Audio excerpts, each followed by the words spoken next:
We're now being joined by Dr. Gilbert Doctorow, author, historian and political commentator from Brussels, and he will be talking to us about how the Russian forces have begun military drills near Ukraine, a simulation of tactical nuclear weapons, and this comes 2 weeks after Russia's President Vladimir Putin announced that the country will carry out drills to test the readiness of personnel and equipment of non-strategic nuclear weapons. Thank you so much for taking our time and joining us here on WION. Thanks for the invitation. Right. I want to first start by asking you that Ukraine's foreign minister, Dmytro Kuleba, has argued that the measure will not be escalatory in the ongoing conflict. And earlier, Macron upheld the possibility of Western troops in Ukraine, and David Cameron said that Ukraine is entitled to use British missiles to target Russia, seeing them as increased Western threat, and then ordered these drills. How do you assess this situation at hand right now? These developments are closely interlinked with what is happening on the ground along the line of contact, namely that the Ukrainians are being pushed back, that they are retreating, that Kharkov is under threat, Kharkov being the second largest Ukrainian city and the one closest to the border with Russia, from where the Ukrainian forces have been firing US and French artillery and missiles into residential districts of the Belgorod urban area that is part of the Russian Federation. So the situation on the ground is dire for the Ukrainian forces.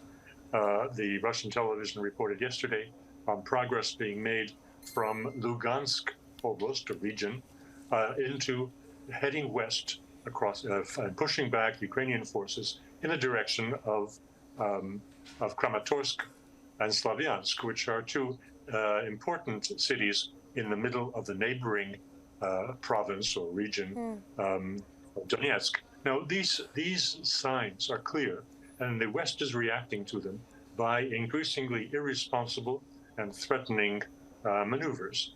The French have invited Russian speakers to join the Foreign Legion for the obvious purpose of fighting in Ukraine.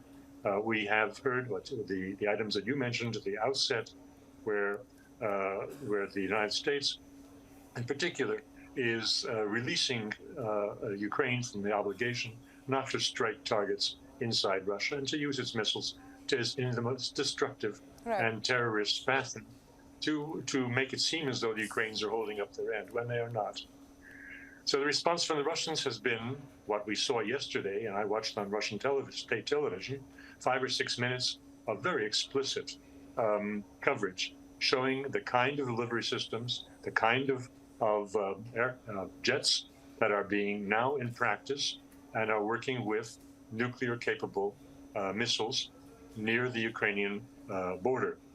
That is the situation today, and it is quite threatening, of course. Right, Dr. Gilbert. Ukraine on the front lines is struggling to keep up amid stalled ammunition supplies and depleting resources. It has now asked its allies to shoot down Russian missiles from its own territory. Do you think that if this were to happen, it would mark an escalation in the ongoing war? Well, the escalation is underway. It's moving by little steps, but the direction of those steps is perfectly clear. It's escalation.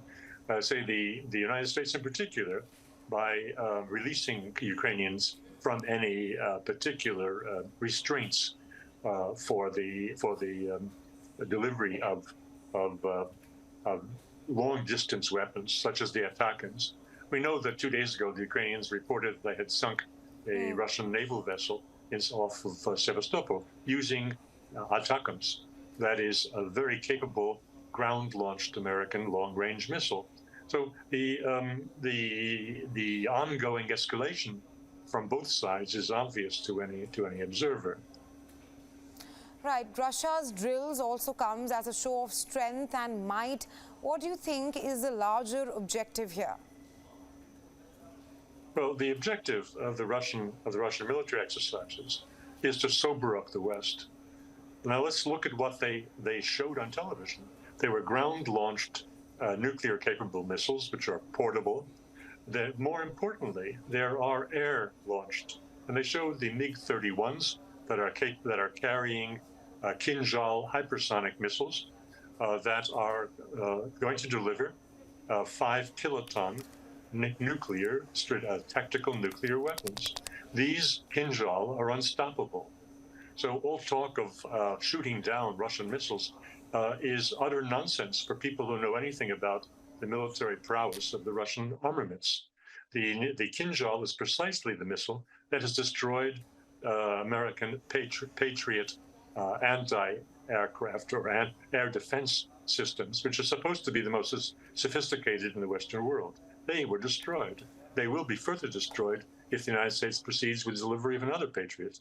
So the Russians have shown their muscles yesterday, and anybody among military experts looking at the MiG-31s and their capability will understand that this is not a bluff. Right, Dr. Gilbert. Thank you so much for taking our time and joining us here on WION with your insights. Well, my pleasure.